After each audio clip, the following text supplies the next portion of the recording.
welcome back. Welcome back, ladies and gentlemen, to hour number 2 of the fastest 2 hours in talk radio. It's the Vinny Eastwood Show, broadcasting live from New Zealand. Gotta love this place, man, especially because the Prime Minister is the former head of derivatives at a American bank, now has shares in Bank of America, and the leader of the opposition is a mercenary promoting UN representative, and one of the other opposition leaders is an Australian. Yep, New Zealand for New Zealanders. That's what it's all about. Now, my very special guests are coming at us from Australia and America. We have Lenon Honor and Max Egan being brought on air. I believe this might be the first time they've been on air together, isn't that right? Oh, yeah. I think that's correct. Yeah, that's true. Right. Well, we might be able to broach some new territory here if we're keen on it. Now, for those who aren't familiar with yourself or your websites, Lenon, would you be able to bring them up to speed? Yeah, sure. I can do it quickly. For anyone, if you're not familiar with my work, I have 2 websites. My main website is now, these days, is LenonHonor.com, LENONHONOR, and my long-standing website is LenonHonorFilms.com, and LenonHonorFilms.com is where I got started dealing with media manipulation, subliminal messages, transhumanism, Illuminati, occultic use of symbolism, all those types of topics. You can find documentary work on LenonHonorFilms.com that delves into that. And then my more recent work deals more with metaphysics, spirituality, and the empowerment of the human species through recognizing our internal power. And that's what I get into on LenonHonor.com. Mm-hmm. And Max, what about yourself? Would you be able to give a brief intro?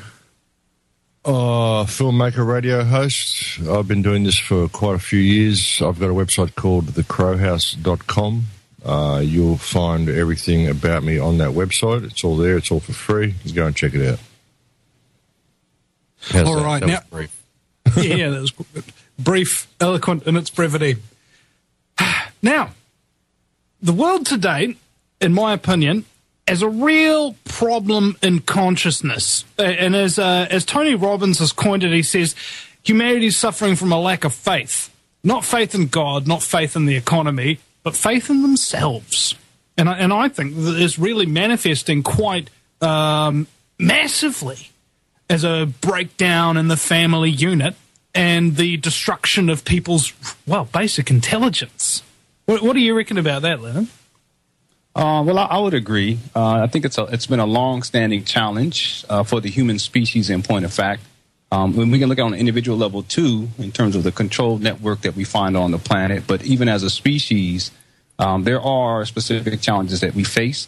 And one of the main topics I try to address inside my work these days, on LenonHonor.com, deals with this concept of internalizing power. And most of our programming, if you will, and most of our upbringing, if you will, and our so-called education is based upon this notion that we must always externalize power unto something. And usually this thing, it can be an institution, it can be an organization, it could be a politician, it can be a religious institution, what have you, that it has authority and that we are subservient to it.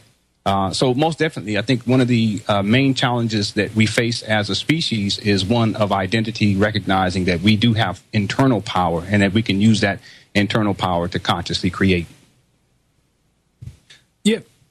And Max, what do you think about this? Do people actually have the power within them to overthrow the system that's basically, and I'm not talking about like a violent revolution or anything, I'm talking about psychologically speaking. Are we capable as a human species to think, this stuff isn't good. It's sucking my brain power like some kind of foreign alien parasite, and it sucks, and I'm not going to listen to it anymore. Essentially, it's like growing up. Have you ever seen a movie that you used to like when you were a kid, and when you watch it as an adult, you think, man, this is freaking lame. Yeah, well, look, I love the way you put that, mate. It is like a parasite sucking its dry. I love the way you put things so eloquently, brother. But look, we do have the power. What people have to understand, it's interesting you bring this up now because I recently, the show that I did last week, I spoke about the power of intention. And I spoke about how our intention and our imagination has been hijacked What people have to understand is that everything we've created here has been created through imagination. We imagined the whole thing, we made it all up, and we built it. Everything we've created, we did ourselves. And I often use the analogy that God, whatever you perceive that to be, God created man, and man created everything below that. So we created society, we created government, we created the whole system, we made the whole thing up. So why would we think that we do not have the power to change it? We could make the world anything we want if we just realise who and what we are and realise that everything we're facing is a product of our own imagination to begin with. So why don't we just imagine something better? Yeah, well, you reminded me of a quote from Jurassic Park. God creates dinosaurs. God destroys dinosaurs. God creates man. Man destroys God. Man creates dinosaurs. That's about the size of it. That's what we do, We're pretty messed up in that way. But look, we do externalise everything, and we have the power to change everything ourselves. We really do. But we've got to realise the power that we do have. And what I've been trying to convince people of or point out to them is exactly what they are and what their relationship to reality is and how we created this whole thing. And if we could just break down the barriers between ourselves, between each other, because they're all imaginary. They're all barriers that have been given to us. They're divisionist mechanisms that have been given to us, social division, racial division, religious division, whatever. And I believe all of these things affect our minds like a pathogen, and they prevent us from uniting. All we've got to do is respect each other, and the whole world would change in 3 seconds, Well, it's like you're saying about how we're all divided. The word individual means not divided. Well, that's really the crux of it is that if we know the power within ourselves, if we don't say, okay, I'm going to give up my power and authority to somebody else to make me more secure and what have you, then you automatically become more secure and more powerful. I think it was like a derivative of a Jefferson quote or something like that. Those who trade their liberty for security deserve and get neither. And not so many words. How exactly can we focus, though? Because I was just thinking about this as you were saying it. There's such and such mechanisms over this way that are trying to corrupt our individuality, manipulate us, destroy our minds, destroy our family units, destroy the world, so on and so forth. And then on the other side of the spectrum, we have people like yourselves, Lenon and Max, who are saying, hey, look, you've actually got all this massive, huge quantity of power here, and all this stuff on the other side of the spectrum doesn't really exist, okay? It's just there to lie and lie to you and manipulate you into thinking that you have nothing on the other end of the spectrum to rely on, that there's no internal power. If you just realize, oh, hold on a second, it's just a lie, it's just a ride, as Bill Hicks would say, you wouldn't have too much problems. The world suddenly is like a river, and instead of being a stone stuck in the river, you go with the flow. Well, you can, and the hard part is to get people to see that. I mean, a lot of people enjoy their servitude, unfortunately. People like to be looked after. They do. A lot of people, they'll complain about freedom, they'll complain about the government, they'll complain about the way things are, but they won't take responsibility for it. And that's where the problem lies, because freedom is responsibility. Freedom is 100% self-responsibility. That's what it is. And with everything that they're doing to break down the family unit and divide the sexes and divide the people, it's very difficult for people to want to take responsibility for themselves. They're so disconnected from everything around them. They just want to be part of the flock and be looked after, and they're kept in this mindset. And sexuality is a really, really big part of it as well. I was actually talking to John Lash the other day, and according to John, he believes that sexuality is the main mechanism that's been used to disconnect us. And it really makes a lot of sense when you see what's been done to the species and to the races. I mean, sexuality is something that is as natural as breathing or eating, and yet it's stigmatized. And there's this huge wedge that's been driven between the sexes. And we're told to dress sexy but don't think sexy thoughts. We're just given these incredible, it's like a huge schism in our mind. It really, really messes us up. And that's a huge part of it, the over-sexualization of everything they're doing. And with what Lenon's talking about with transhumanism, that's one of the big things in transhumanism. You notice it always looks really sexy when you see these girls with the robot outfits and all this. It's always made to look really sexy and really attractive. and appeal to that part of us which is the most suppressed, you know?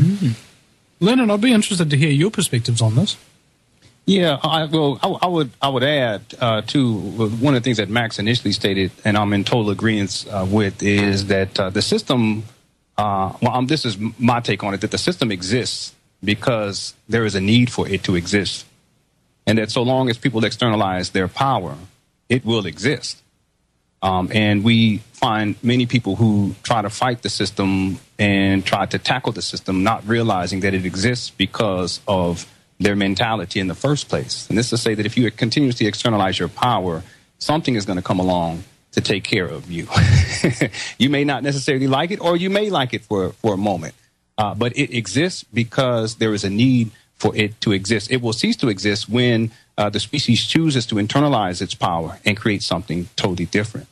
As for the transhumanism piece, and especially as it relates to the destabilization of the family unit, one of the major thrusts of transhumanism and the sexualization of technology, in essence, is to cause men in particular, because one of the dynamics I found is that in terms of technological dependency, it is a largely masculinized, if you will, reality. Not that it's not the case for women, but what I have found is that men's dependency on technology and the use of technology as forms of creative expressions is something that I found to be the case.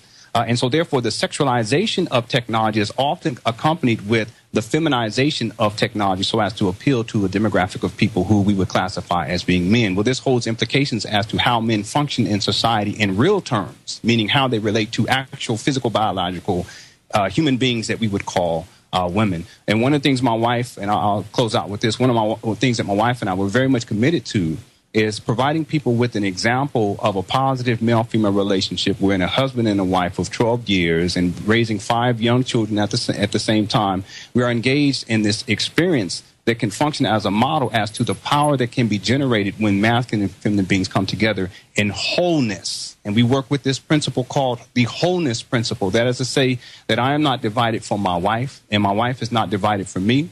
That she is the feminine representation of me, and I am the masculine representation of her. And as we coalesce, if you will, we create a form of completion that generates extreme power that's internal in the first place, and it's inside of our home, and we hope to share it and express it outwardly with the world. This provides a model for many people to be able to strive for a model of male-female relationship that can actually be quite empowering to them.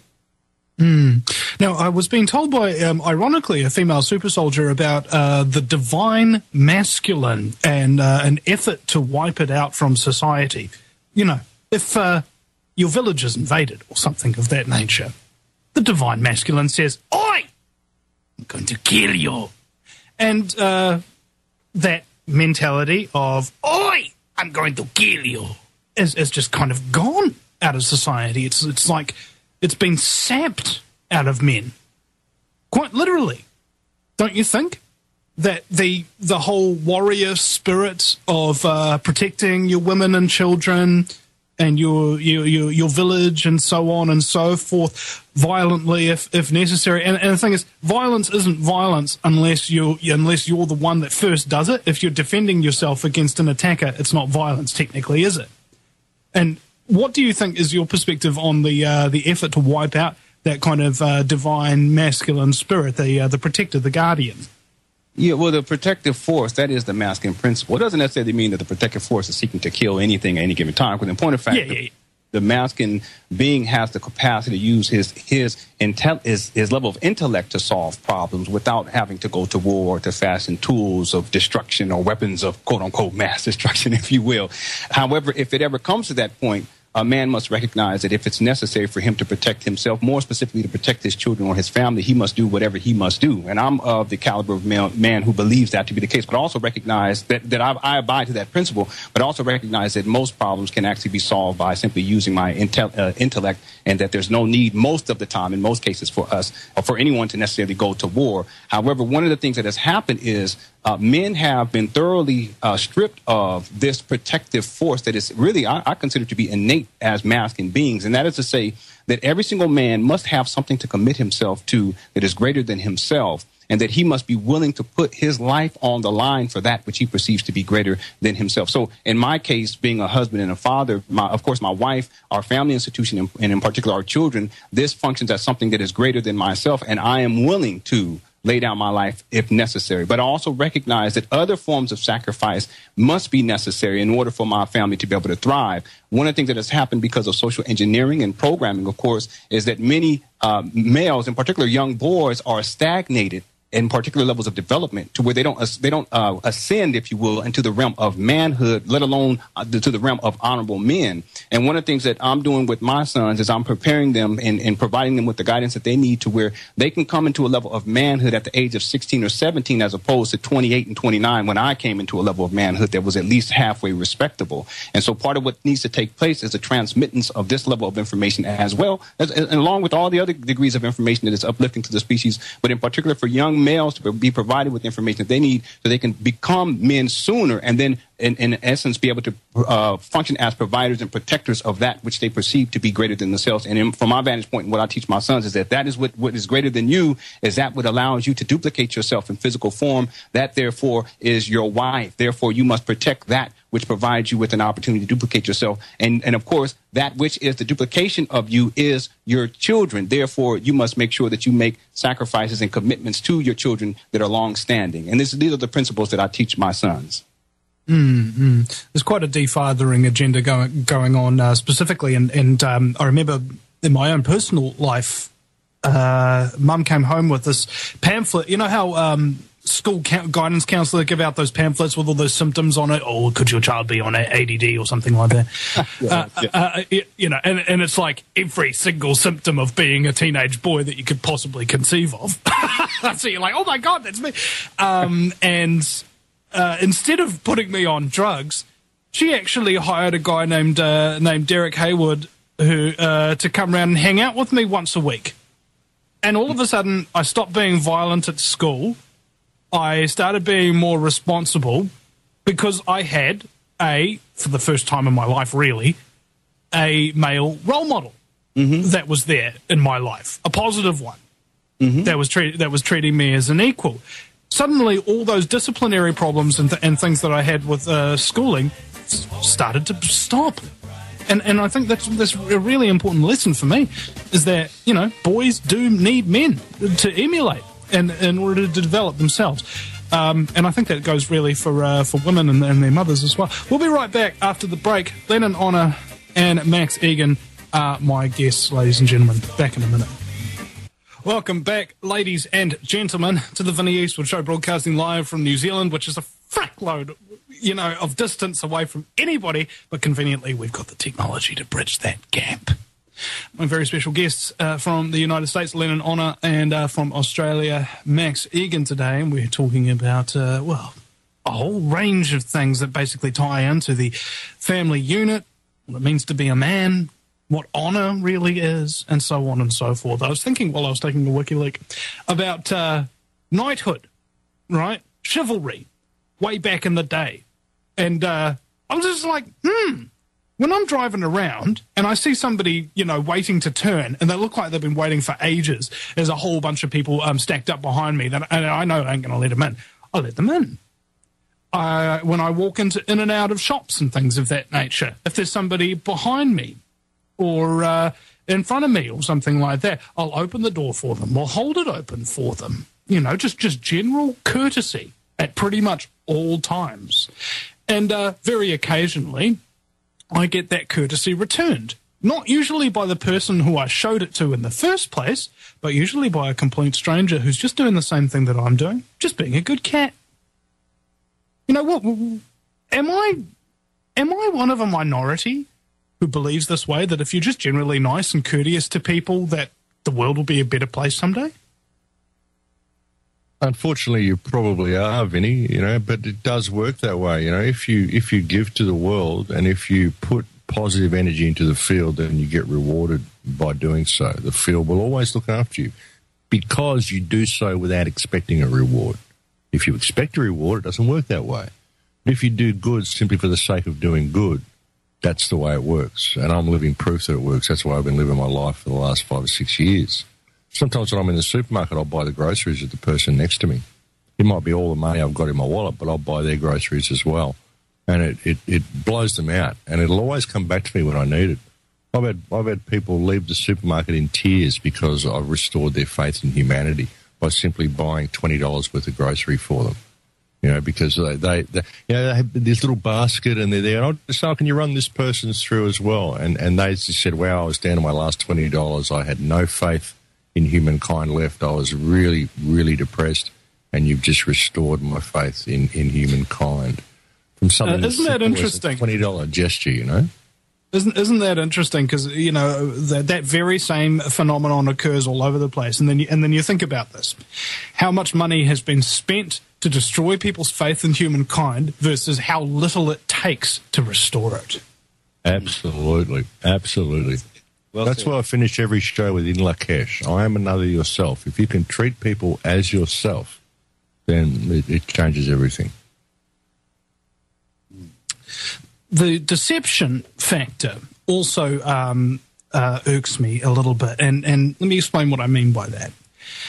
When you're walking into, say, any kind of business, there's all these sorts of little games and things like that that are unbeknownst to you that are being played so that you will do it. You know, like the Gruen transfer, for example. You'll walk in going out after one particular product that you saw an advertisement for, and before you know it, you've bought 5 different things because they've managed to distract you and make you forget what you were there to get in the first place and buy a whole bunch of stuff that you don't freaking need. And then you go home and you get it and you're like, oh man, this will be really satisfying, this will be cool. And then in about a week or a day or even 20 minutes or something after opening those new packages, you're suddenly no longer satisfied by your purchase. You want to go out and purchase more. And this is the grand deception. And we were talking about sexuality before. And name me an advertisement that hasn't used sex in order to get its product across. Oh, they do. They all do in some way. And this is something else that I touched on in the show that I did last week, is like how they've replaced our imagination with fantasy. You know, you buy something on the box because it gives you this picture of what it's like to own this thing, you know, and you get it home and you open the box and it always looks better on the box than what it actually is. And you get poor women, what's been done to women, they look at a billboard of a woman wearing some makeup. Buy this particular brand of makeup and you'll look as beautiful as this woman. But the woman on the billboard doesn't even look as beautiful as that woman. She's been photoshopped, she's been manipulated, she's been turned into something. She can't even look that good. So they hijack your imagination, and we've created this whole reality that we live in from our imagination. They've hijacked that and they've replaced it with fantasy. They've given us yardsticks we can never measure up to.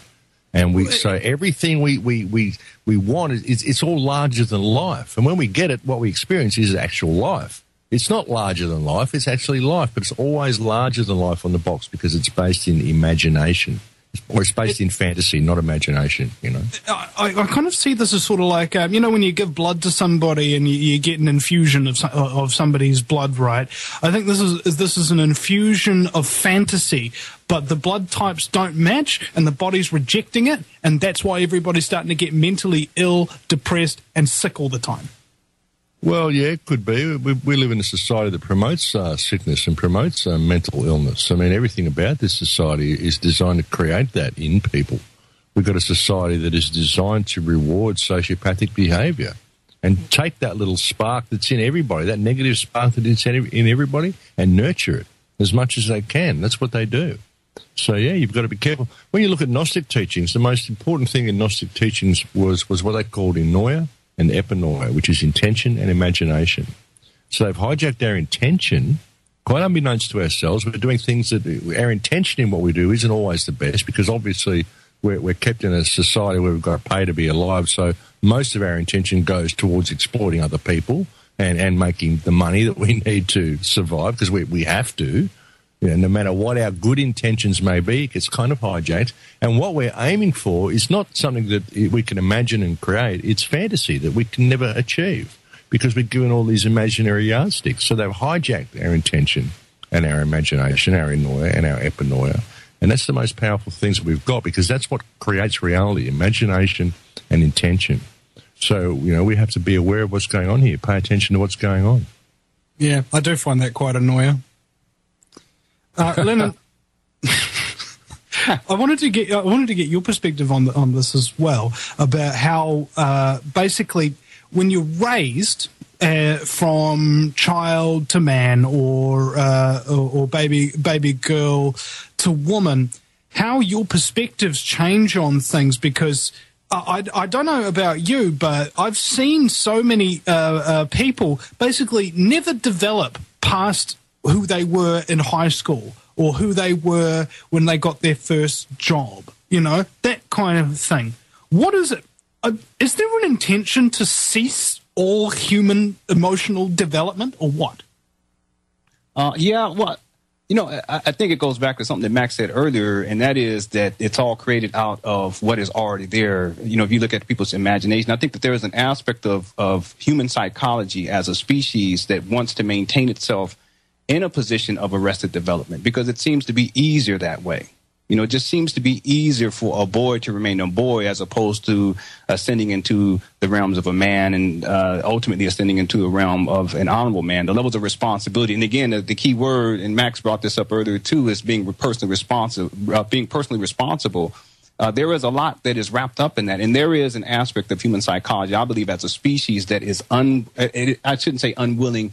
At this time, at least in our development as a species, there's a part of us, psychologically speaking, and if we want to say on a subconscious level, that makes it necessary for some of us to be maintained in a state of arrested development. So this to say that, I'm not going to propose that it is some sort of an agenda per se, and that I think that it takes the degree of personal responsibility out of the equation. And that is to say that any human being, if they so choose, and if they embrace their internal power, if you will, and if they go through the process of internal refinement, whatever that means to them, that they can become something greater, and that the boy can become a man, the girl can become a woman, etc. So I'm not sure if I answered the question full-fledged, but if you don't mind, I just want to touch on something else when we talk about advertising. Advertising and media propaganda has a lot to do with this. So if there is an agenda, I would say that would be it. It is being promoted through these avenues of manipulation. I have a series, The Truth About Subliminal Messages, How to Protect Your Subconscious Mind. Many of us, in terms of our stagnation, to whatever degree it may be in life, it's not the result of our conscious awareness or conscious intent. In many cases, it's based upon subconscious programming. And I'd like to give a quick example, if you don't mind. Alcohol as something that is highly sexualized. I mean, we can even say transhumanism. We can even say cigarettes at a certain point. There was a whole campaign. Edward Bernays was part of this in terms of the sexualization of cigarettes. But in particular, alcohol, this is a toxic substance. This is a substance that causes men to not be able to function as masculine beings on many different levels. And in point of fact, not being able to think critically is a compromisation of one's masculinity.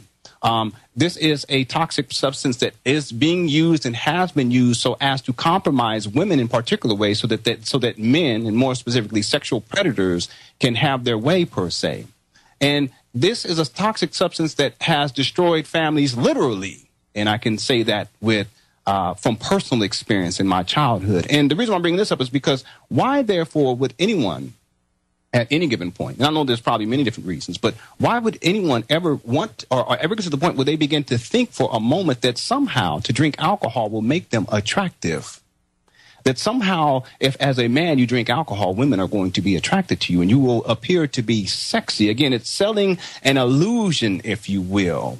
And yet many men believe that what it means to be a man is to drink alcohol. What it means to be acceptable, socially acceptable, is to drink alcohol. What it means to be attractive to women is to drink alcohol. And yet reality shows that for those who drink alcohol extensively, okay, and I'm saying this for a particular reason. In other words, people who have an addiction issue with alcohol tend not to be healthy people, tend to have issues in regards to how they relate to other people, tend to live a very destructive lifestyle, and yet many men believe that this is what it means to be a man. Now, again, the question becomes, how do we get to that point? Yes, there is an agenda that programs people to begin to think on these lines, and it's largely subconscious or subliminal manipulation. However, I will propose that as a species, each and every one of us, we have the power to transcend any of that programming. And I think that that's where the personal responsibility comes into play. I believe you're right. And it occurs to me as well that with alcohol, I think there was a study done or whatever, darkness and liquor Okay? What are two things that every club has in common? All right? And there's a reason for this. Darkness takes away negative features. Like if somebody's basking in the bright lights, you can see all their imperfections, all their flaws. Same as when you're sober. Now, apparently, the dark makes you between 10 and 20% more attractive, and alcohol makes you perceive that somebody else is 10 to 20% more attractive. Okay? So you go into a dark place that's got liquor, you'll be dealing between a 20 and 40% increase in the attractiveness of the opposite sex, aren't you? Automatically, just by default. And I think this is where the term meat market comes into play. And I think that sex has become cheap. Sex has become something like a one-night stand, like, I've had 5 women this last month, it was great, and so on and so forth. And this whole concept of going out with the girls or going out with the boys. And we're thinking of ourselves as boys and girls while we're going out doing things that are inherently adult in an immature fashion. And as a result, I think, in a large amount of way, people are wasting their lives away and they're not forging real relationships. They're going out and partying under the influence of something or another, and with other people in reality aren't that hot. And their priorities are all completely out of whack. And I've noticed that when guys get older and they get a missus, they stop going out with the boys. Same with women. They stop going out with the girls as soon as they've found somebody that they like and that they can stay home with, and they become a heck of a lot more comfortable. So the problem is we've got an adolescent culture, and we've got people that are told or trained to stay in a state of permanent adolescence, especially in America. And anywhere that's been westernized from there. But America, you've got to look at the American people, for all of their shortcomings, they're almost childlike. They really are. It's an adolescent culture. And even when they grow up, they've got all their toys, and they just never grow up. They just get bigger toys, What kind of toys? I mean, sorry, that was a sexual reference there. The other element is, so we've got increased sexualization, subliminal influence, breakdown of the family unit. Where's it all heading, I wonder? What kind of human beings are going to exist in, say, 100 years' time, provided this culture continues along set path? We become less mature, more sexual, less critical thinking goes on. I mean, we'd be the ripest population of slaves in the history of mankind. Well, we already are. Be like the Dark Ages. Well, we already are. I mean, in the sexualization of children, it's getting younger and younger. You get pole dancing sets for age between 8 and 12. I mean, it's ridiculous. What they're doing to kids. So, lowering the age of consent all the way. See, it's like bringing it all closer and closer and closer, because basically, if they feed you all this trashy food and all the stuff that they're doing, then you've sort of outgrown your usefulness by 30, so they want to bring it all back into there so you can be used and discarded by the time you're 30 or 40, Well, thanks to Obamacare, there's now going to be death panels, so all those elders and things of that nature who remember the morality and the way things used to be can be executed. We'll be right back after the break at the Vinny Eastwood Show.com. Lenon and Max Egan are my guests. Back, ladies and gentlemen, to the Vinny Eastwood Show. Rock in it. And my very special guests, Lenon and Max Egan. We were talking over the break about how people give the New World Order too much credit. You ever heard of a mad scientist? You ever heard of the Ballad of Frankenstein? You know how Frankenstein's monster kind of turns against him and that kind of thing. We're giving them far too much credit. They're just a bunch of mad scientists who don't know what the frack that they're doing, experimenting and having their experiments blow up in their face a lot of the time. Look at the internet. Allegedly, somebody said that the internet was created so that they could surveil and control everybody. Well, what's being used to expose all the people that are surveilling and controlling everybody? Okay? If you build a weapon, that weapon can just as easily be turned back on yourself. And people are too afraid to realize that every single thing that has been created to destroy, degrade, or take us out of our own sense of power and personal responsibility, as you guys were saying over the break, is simply fear-based mind control. And the truth movement in general is very guilty of this. And whenever you're guilty of something, if somebody calls you out, you start attacking them because you can't deal with your own freaking guilt. Yeah, absolutely. I've copped a lot of flack lately for suggesting that we're giving these people too much credit, because I really think we are. It's all one big experiment that they're conducting. And if we believe we don't have the power to change things, then we need to realise that everything that we see in the world today is a product of human imagination. We created the whole lot. We made the whole thing up. And that's why it's no good fighting against it, because it's a fiction. It's a cloud. It doesn't really exist. You know, the government doesn't really exist. The government is simply rules written in books, in pieces, on pieces of paper, in books. People with expensive suits, they go to these big buildings and they do what it says in these books. And then they spend their time there creating more rules and putting them in books. It's just this paper-based reality. It's not real. They think, oh, the government's going to come and get me. It's almost as if Parliament House is going to get up and start marching down the street and come down to their suburb and eat their house or something. You know what I mean? It's not this big monster. It's just a fiction. And we made it up. We made the whole thing up. So there's no point fighting it within the rules that it creates for you to use. You've got to step above it and see, well, where did this thing come from? It came from public trustees who go to these buildings and write rules down in books. But the rules don't seem to be benefiting society. So I guess these people are in breach of trust, because they're just public trustees and they're just like us. They're just people that know better than anybody else. We're all here equal. Everybody is born with equal standing.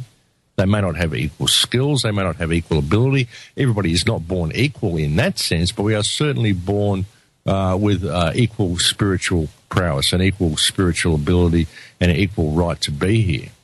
And these people are just public trustees. So we need to really step above it all and see what's going on here. But as I said, you're never going to get that until you start respecting each other, until you've got a community that respects each other. You're never going to get that until you truly know yourself and start respecting yourself, start forgiving yourself, realise that no matter what you've done, you've never been given an even playing field to live your life upon. So you really do need to forgive yourself for your transgressions, because you've been forced to live in this paper-based reality whereby you've got to exploit the individuals around you in order to collect enough paper to survive. And everybody's been forced into this situation, so why not forgive them?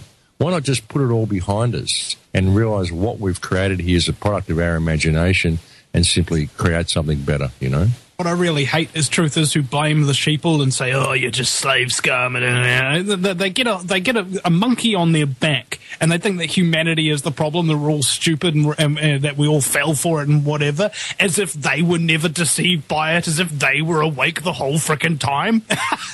Yeah, it's divisionism. It's divisionism, and it doesn't achieve anything. I mean, you've got to understand that people are programmed to believe that what they perceive to be reality is real, and when you start waking them up, then you're challenging their whole perspective of reality. And you said somewhere earlier that it takes until you're 50 years old before you really start to see it.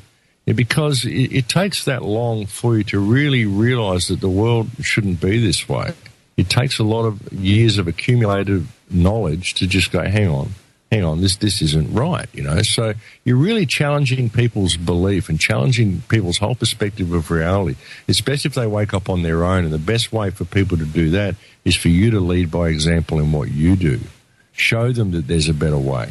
That's how people wake up, is by seeing that in you and wanting to emulate that.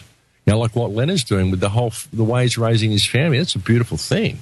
That's the way to wake people up, because then they can see something they can emulate. They can see that, hang on, there is a better way. All I have to do is shift my perspective. And if the whole world does that, then the world changes. That's how we do it, you know. Yeah, and I'd like to just add that I think that is one of the best ways is to help people by living a particular example. And that's to say that one of the, if y'all don't mind me saying, one of the criticisms that I have of a lot of the alternative movement, truth movement information, is that it's not based upon how an individual or the mouthpiece is actually living their life. It's based upon what that individual believes is controlling their life. And see, it's so much more easier to focus in on what you think someone else is doing to you than to look at yourself, look internally, look and ask the question, what am I doing to myself? And so from my vantage point and my wife's vantage point, it's like, look, what are we doing? What are we doing? What is the legacy?